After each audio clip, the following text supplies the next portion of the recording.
is omdat hy bewus is die duiwel is 'n dooie vlieg. Beskerm Jesus self. Daarom tot vandag toe die Bybel sê hy is die balsem van Gilead. Hy is die geneesheer. Hy kan beskerm teen die vlieg.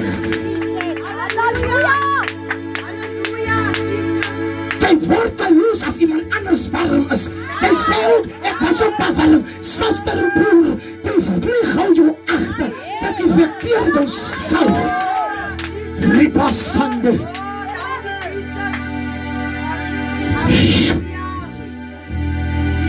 Ek maak foute op foute. En hoe meer ek foute maak, hoe meer dink ek dat God stel nie meer belang in my nie. Ek het miskien geval, nou kom ek maar net kerk toe, ek sit my nou net. Ek condemn myself, omdat ek 'n fout begaan het. Die Bybel sê in die boek van Psalm 32, die Bybel sê, geluksalig is hy, wie sy sonde vergewe is. Vanaf vers 5 sê hy, geluksalig is hy, wat sy ongeregtigheid aan God bekend maak. Luister, die vlieg kan miskien in jouself beland het, but it's not over until God sê dis out. Pas nog tyd om die vlieg uit te haal.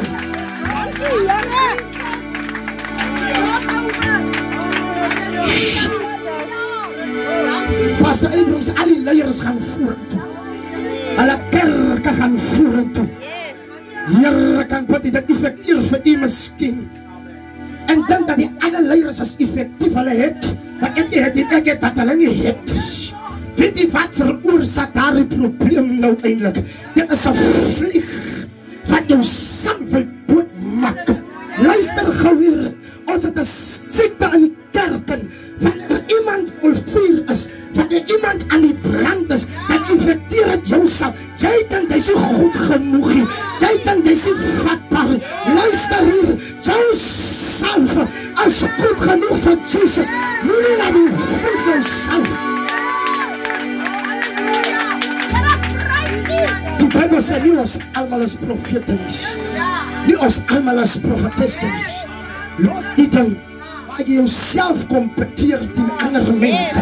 Los die ding omdat jou medekerksuster beter as jy lewe. Los die ding waar jy voel like met die kerk stel nie belang. Los die ding waar jy probleme het in die kerk. Jy het 'n probleem met suster. Ek wil jou sê, die rede hoekom jy nie meer van vuur as jy het 'n vlieg aan jouself.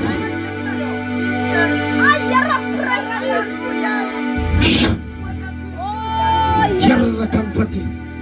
Die liefde is nie opgeplas. Die liefde praat jy groot. Die liefde stiek nie mekaar in die rug nie. Maar weet jy hoekom stiek jy jou suster nou maklik in die rug? Weet jy hoekom jy probleem met alles rondom jou? Is omdat die vlieg aan jouself is. En jouself kan nie iemand sy wond genees nie. Jy sit nou met 'n wond. Ek wil jou sê, jy het jou probleem nie. Jy moet die vlieg uitsit. Jy moet die vlieg uit jou lewe uitverwoes. Want die vlieg effekteer jouself. Die vlieg kom by David.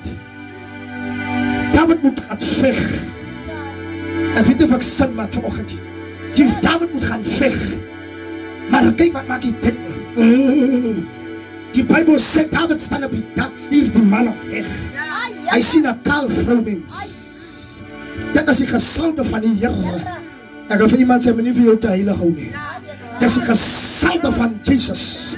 Moet ook nie dink jou pastoor kan nie foute maak. Hy maak net een fout en dan hou jy die vlieg teen hom. Jy verstaan nie, hy staan weer op hy reis. Maar jy sit onder, jy het 'n vliegsuster, jy het 'n vliegbroer wat jou sal effekteer. David stuur die manne weg. David stuur die manne weg.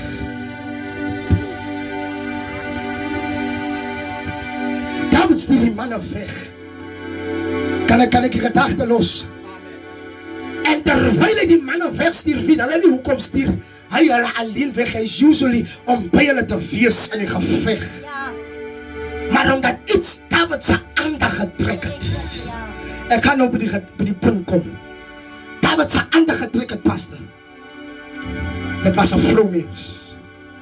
Omdat die Bybel gesê het, David is te sterk. Ek moet David sy swakpunt moet ek opsoek. En die Bybel vind David sy swakpunt. En die Bybel sê, en toe hy sy swakpunt vind, toe stuur hy die man en hy homself sit met 'n probleem. Ons probleem in vandag se lewe, pastor. Jy sien die duiwel val jou ergens aan, maar jy lig nie jou susters of jou broers in. Jy wil alleen die ding beklei. Jy weet jy's te swak om die probleem te oorkom, maar jy dink te veel van jouself. Jy dink jy's beter as ander mense. Sissie, die Bybel sê ons is die liggaam van Christus, maar omdat ons vlee het, steek ons mekaar te veel in die rug. Ek kan nie my broers en susters nie vat. Die Bybel sê in die boek van Jeremia, my broer is 'n onderkruiper. Hoekom is hy onderkruiper? Die vlieg as aan sy salf. David sê en toe stuur hy die manne uit. Here kan bid. En toe val David in hoordery. En onmiddellik stuur die Here die profeet. Sê vir David, hy het gesondig teenoor my. En onmiddellik erken David dat hy geval het. David erken sy fout wat hy begaan het. Here kan bid, ons kan nie foute erken nie. Daarom die kerk trek swaar. Daarom ons kan maklik wegbreek van kerke af. Die probleem is sometimes nie die kerkie. Jy het 'n fout begaan en nou wil jy die fout op iemand anders sit. Suster, jy gaan by dieselfde kerk met die probleem sit, omdat die vlieg aan jou salf is. Nou kom ek by die punt. Apostel Paulus sê, ons dra die geur van Christus. Met andere woorde, vlee kom nie net na iets toe wat stink, maar wanneer jou boven toe sterk is, wanneer jou huis te vol koek en lekker reuk is, dan trek het die aandag van vlee. Ek vir jou sê, dat sometimes nie dat jou probleem jou onder wil kry nie, nee, as omdat die geur van Christus die duiwel na jou toe trek, en hy wil jou salwing beroof, hy wil jou salwing aftrekken, dat as jy